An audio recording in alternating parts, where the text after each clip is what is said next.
Yes, my people, as it is hot, it don't happen no concerning 2027 presidential election. Just now we have been seeing collation pattern, but for me, if the section 137 of Nigeria Constitution is not amended, that means there's no need for an election. Just now, no need for election at all for this country. Because if section 137 is not addressed and amended, that means the tribunal have no case to overturn any INEC decision concerning an election. Yes, now people they do am obedient and this, but we should clamor. We should come together, put our heads together to make the presidency, or rather the lawmakers, they should know that this section 137 need to be addressed. If not, there's no purpose of an election. Please just listen to our brother Ushoma, because he has thrown more light on this topic, because I've been clamoring, I've been saying and crying that this section 137 need to be amended. Please listen to Ushoma as he throws more light on this particular topic. Please share this video. My own is to bring out this topic to the public awareness, and you, the public, need to share this video so that this video will go to the right place and the right authorities so that they will address this particular topic. What? Share and drop your thoughts in the comment section. Yeah, the first thing is, in one breath, we say we don't want courts to interfere in our electoral process. But in another breath, we wait for courts to interfere, and we're waiting for court to make a pronouncement on the same electoral process. And so, over time, you see that since governorship election petition terminates at the Supreme Court has streamlined the process for determining election petition. If you look at section 135 and section 134, section 135 states that election cannot be invalidated on certain ground. And section 137, mainly after the amendment of the Electoral Act 2022, section 137 was introduced. And it was also to help the limitation created with the 6 months time limit. But if you remember, we're in this studio here, the Oyetola and INEC case in Osun, that PDP won. The ground for the challenge of APC then was almost the same thing like what PDP is challenging in Edo State. And their ground was a substantial non-compliance and overvoting and irregularities, hinging their argument on section 137. And the Supreme Court ruled in that matter that the fact that section 137 states that you can do without oral evidence does not mean that you can discountenance oral evidence when the documentary evidence, yes, of the tribunal, but when the documentary evidence are not manifestly showing irregularity, so you still need oral evidence. And so, an oral evidence is you have to call witnesses, pulling units by pulling unit to prove irregularity. And so, when you look at the 6 months window, you now ask yourself, truly, how much can the petitioner do within 6 months? So when I look at all of this, I just tell myself, look, I think we should rather focus on INEC so that election would be determined at the poll instead of waiting for a tribunal to do something. Okay, while we focus on INEC, BVAS is a big part of this conversation because still sticking with that section 137, it's about the extrapolation of the data from BVAS. Yeah. Now there seems to be a bit of confusion. Is it that we hand over the BVAS machine and that's our evidence? Are we to extrapolate it? Can you explain to us if there's a gray area where the law is concerned, or if we are missing the interpretation? Because it seems everybody has their own interpretation of what they do with the BVAS and the data inside it. Yeah, this same argument came up in the Oshu Tribunal matter. You remember Matthias, Meribey, and I were on this same studio. And before then, my argument was that once the information from the BVAS are extracted, and that it was enough. But the Supreme Court in its wisdom heard otherwise and said no. That and that was Matthias' position then also, that the BVAS, once there's a conflict as to the documentary evidence presented, and then you have to resort to the primary source of evidence, which is the BVAS. Now, you have to examine the BVAS. And if you remember, the last time a court nullifies election in Nigeria on grounds of irregularity was when, before the 60 days window, when we had, you had, 3 years and 2 years, 1 year plus to determine election petition. In the case of Peter Obi, they called almost 300 witnesses to be able to prove irregularity. In Oshomole's case also, and for Peter Obi, it took them almost 3 years. For Oshomole's case, it took them 1 year plus. In the case of Osun Aregbesola, they had to bring in a forensic expert, Adrian Forty, to do data analysis and fingerprint analysis on all the ballot papers, and that also took them a long time. So with the Supreme Court position now, you will need to examine the physical BVAS machine, and then, like we say consistently, and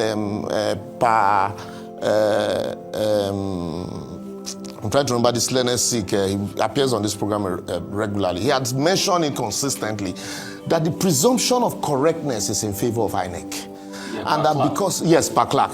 And that once, because of the presumption of correctness in favor of INEC, the onus now shifts on the petitioner to prove irregularity. So, and that onus is very tall. So once results are announced, the law presumes that everything is done correctly. And in some cases, just like the case of in Osun, the documents presented by INEC to APC were in conflict with the documents eventually presented by INEC in court. And the APC held tenaciously to those documents, that once those documents were received by INEC, and that was all that they spoke, to the outcome of the election. But eventually, the courts ruled that because INEC, as at the time INEC presented those documents to them, INEC had not reconciled documents from their back end. And so after reconciliation, certainly there will be variation. So, and also hinging the judgment on the presumption of correctness in favor of INEC. And so, except we further amend Section 137, there's no way you're going to see, a tribunal upturn a judgment at the... A couple of points I want to ask. In the Imo case, there was a police officer that was not even present that was called as a witness and that ratified a level of irregularity. Correct me if I'm wrong, please. Yeah. In this Edo case, they said, eyewitness is based on hearsay. Yes. But in Imo, that same police officer, they accepted. Can you please explain that part? I was at the tribunal in Imo. And secondly, this one now that they say you have to walk the BVAS machine, does it not even complicate the case? Because if you are suing INEC and the party that won, and INEC is the custodian of the BVAS machine, is it not a joke we are pulling? Because see, in other climes of the world, in America for instance, the company that gives them the electoral machine are independent party company, third party companies. And that's why when the likes of them, Tucker Carlson, was saying voter fraud in America, it was that independent company, not the American Electoral College. It was that independent company that took Dominion, if my memory serves me right, that took Fox News to court and indicted Fox News. So they said they wanted to settle before the case came up in court, and they paid over $700 million for spreading fake news against that independent company. Shouldn't we have the same in Nigeria for the sake of integrity? Because in an election where INEC is the one coordinating the BVAS, and you now say I should bring that BVAS to work, and I'm in court against INEC. Rufai, let me take from the last question, the last analysis. You remember when APC were in opposition, this position was their argument that the presumption of correctness in favor of INEC is too bogus, and that there's need to shift that burden of regularity and then allow INEC, once there's elections are questioned, that INEC, the onus now rests on INEC to prove that they walked the talk. But the Electoral Act has been amended and the presumption is still there. And then on the case of Imo, I was at that tribunal because I was shuttling between, I had matters at the Election Petition Tribunal in Abia, in Akwa Ibom and Imo. And so, in that case, after every election, copies of results are handed over to the police, who participated in the election. And so the judgment of the tribunal was that the policeman who participated in the election and results that were handed to them, the policeman was a competent witness to tender those documents. But in this case, if you were a collation officer, as a collation officer, and you are alleging discrepancies that happened at the polling unit, it is the competent witness to testify to what happened at the polling unit is your polling unit agent and not your collation officer. And what usually happens when we do cases for INEC, and if all your witnesses are polling unit agents, I don't even bother to cross-examine. Because the only question I will ask you on the day of this election, this alleged irregularity, were you at that polling unit? You say no, but my polling unit agents were reporting to us. It becomes hearsay. You see, that's why this burden of correctness. You see, that's why going to court definitely is a sham as far as I'm concerned. Because how can you say I am in court, it's PDP versus APC and INEC?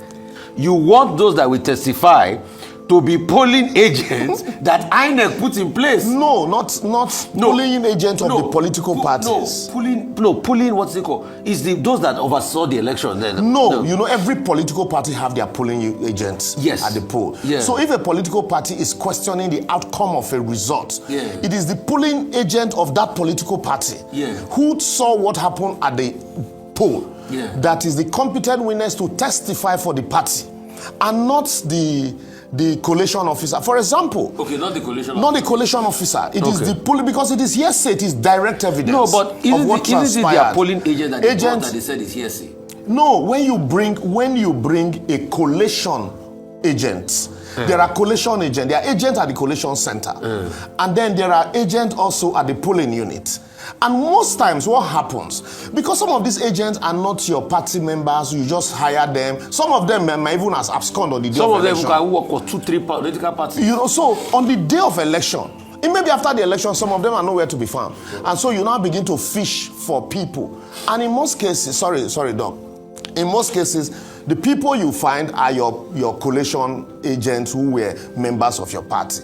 So when you present those agents, the question we usually ask is, were you present? And he says, no, I just got information I was a supervisor and I got information. So that means you were not directly involved in this allegation that you are complaining about. So it becomes hearsay.